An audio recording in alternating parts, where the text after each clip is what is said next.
SNR Pushpa కన్వెన్షన్లో ఏర్పాటు చేసిన కళ్యాణలక్ష్మి షాదీ ముబారక్ చెక్కుల పంపిణీ కార్యక్రమంలో ప్రభుత్వ whip Patnam Mahender Reddy, MP Etela Rajender, MLA Chamakura Mallareddy, Medchal incharge Thotakura Vajresh Yadav, RDO Upender రెడ్డితో కలిసి పాల్గొన్న గట్కేసర్ మున్సిపల్ మాజీ chairperson Mulli Pavani Jangaiah Yadav, B block అధ్యక్షులు వేముల మహేష్ గౌడ్. ఈ సందర్భంగా మాజీ చైర్పర్సన్ ముల్లి పావని జంగయ్య యాదవ్ మాట్లాడుతూ గట్కేసర్ మున్సిపల్లో అదేవిధంగా విలీనం అయిన గ్రామాలకి 68 చెక్కులు అందజేశామని, తెలంగాణ రాష్ట్రంలోని నిరుపేద కుటుంబాలకు వివాహానికి ఆర్థిక సాయం అందించడం ఆర్థిక స్వావలంబనకు తోడ్పడుతుందని, ముఖ్యంగా బాల్య వివాహాలను నివారించడానికి కూడా ఉపయోగపడుతుందని తెలిపారు. ఈ కార్యక్రమంలో మాజీ సర్పంచ్ యాదగిరి యాదవ్, మాజీ కౌన్సిలర్లు మల్లేష్, కీసర ఆలయ ధర్మకర్త అమర్, డీసీసీ కార్యదర్శి ఆంజనేయులు, ఉపాధ్యక్షుడు నాగరాజు తదితరులు పాల్గొన్నారు.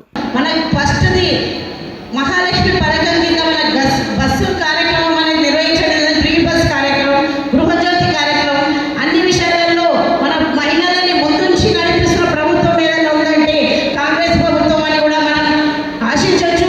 అలాంటి ప్రభుత్వం మనకు సన్నబియ్యం కూడా ఇచ్చి అలా లేని వారిని తిననికే మంచి సన్నబియ్యం పెట్టేసి, అలాగే ప్రతి ఒక్కరూ చదువుకోవాలి విద్యని ఉద్దేశించి కూడా ఫస్ట్ డేనే మనకి బుక్స్ అందించడం, ప్రతి ఒక్క స్కూళ్ళల్లో ఫస్ట్ డే బుక్స్ అనేది ఫస్ట్ టైం రావడం జరిగిందని కూడా నేను చెప్పుకుంటున్నా, గర్వంగా చెప్పుకుంటున్నా.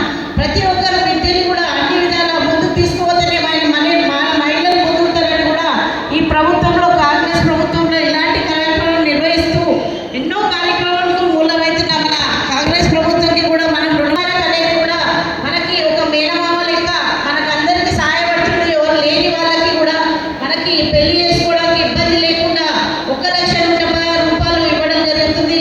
అలాగే ఇందిరమ్మ ఇల్లు కూడా ప్రతి లబ్ధిదారులకి కూడా లేని వారు ఇల్లు లేని వాళ్ళకి కూడా ఇల్లు అనేది ఇప్పుడు జరుగుతున్న ప్రభుత్వంలో మంచి పథకం ఇది. ఇందిరమ్మ ఇల్లు కానివ్వండి, షాదీ ముబారక్ కానివ్వండి, ఎంత కష్టతరమైంది ఇల్లు కట్టుకొని చూడు, పెళ్లి చేసి చూడు అనే దానికి నిదర్శనంగా మన ప్రభుత్వం గౌరవ ముఖ్యమంత్రి గారు ఇంత మంచి కార్యక్రమాలు నిర్వహిస్తున్నందుకు కూడా ఈ కార్యక్రమాన్ని మన దగ్గర ఇక్కడ పెద్ద ఎత్తున నిర్వహిస్తూ అన్ని విధాలా మనకందరికీ సహకరిస్తున్న వజ్రేష్ అన్న గారికి కూడా ధన్యవాదాలు తెలుపుకుంటూ మన ఈ కార్యక్రమాన్ని ముందుకు తీసుకోవాలని కోరుకుంటూ థ్యాంక్ యూ. అందరికీ నమస్కారం.